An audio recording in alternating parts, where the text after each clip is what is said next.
Let's talk about the internet. We use it all the time, but do we really know how any of it works? The internet is extremely complicated and you will need to have learned differential calculus and linear algebra. Just kidding. The internet is an extremely simple process, and to understand it simply requires you to look at it from a different perspective.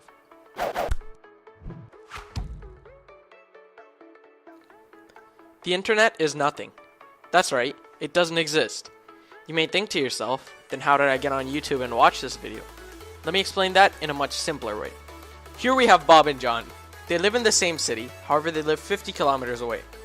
Bob wants to send some of his delicious pies to John, except he doesn't have a car or legs, so he has to have someone else deliver it for him.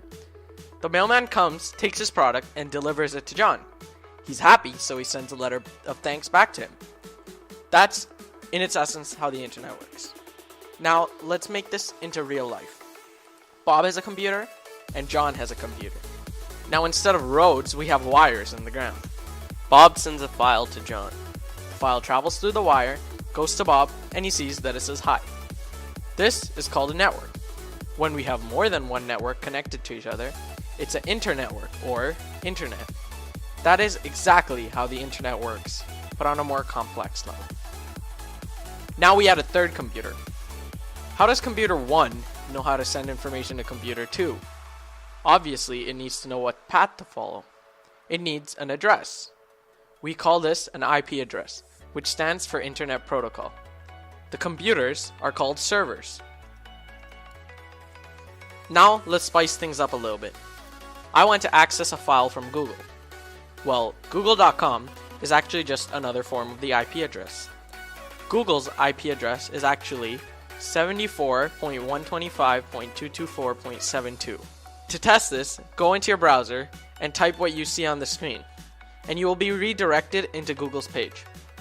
In fact, Google owns a multitude of IP addresses, enough to own a range of addresses. When you want to Google something, your server connects to Google's server, and Google sends the information you want back to you in the form of a website. In an upcoming short, How Do Websites Work, we will explain more on this. Now that you know how simple data transfer works, you must be thinking to yourself, so why am I paying my internet service provider for? Well, as you know, we don't all have wires from our house going to Google servers. If we did, it would be a mess of wires and it would be a whole lot of daily digging when you wanted to connect to a website. Rather, we pay the service providers that have the links to the web pages. That's also another reason you can't just wake up and decide, I want to have a website that's named this. If you want to learn more, go to How Do Websites Work. Now, our map is beginning to look like a real map.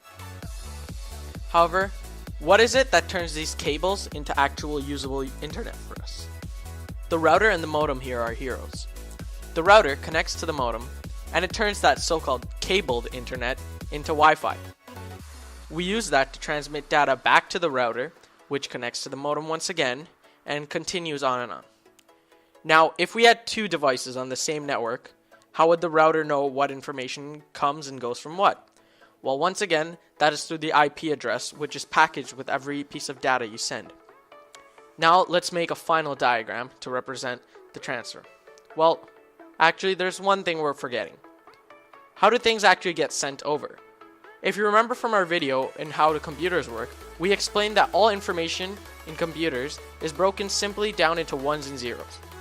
So when we send our information, it all has to be broken down.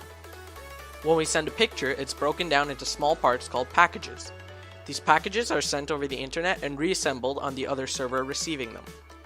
Each package has a set of instructions on how to recreate it and where it's from. Then, depending on the file format used, the file is rebuilt. Now that we have a solidified understanding, we can connect some terminology. When you use a device on the internet, it is a point of presence, or a POP. And the internet service provider is a NAP, or a network access provider, who allows you to get onto the internet. Let's draw our final picture. First, we have several devices on the same network. Here is John and here is Bob. John wants to put a picture on Facebook, so John uploads from his POP to the NAP, where the information travels to Facebook's POP, where the image is reassembled and stored. Now Bob is in the same house and he wants to see what John is doing upstairs. He uses his POP to connect to the NAP, which connects to one of Google's POPs, and finds his Facebook profile. Then that pop redirects him back to the NAP toward Facebook's pop, where the image is broken into packages and sent back to John, where it's reassembled and he sees it. This is a simple interaction that occurs in the internet every time you use it. A large amount of processes are happening in a split second, so sometimes you can understand when you have slow internet. There are many advances in the internet infrastructure, and with the new fiber optics being brought in, speeds are only getting faster and faster. International networks provide their own problems with creating underground networks throughout the sea. We hope you enjoyed this video. Don't forget to comment and leave any suggestions you have, and subscribe to our channel. Thanks for watching.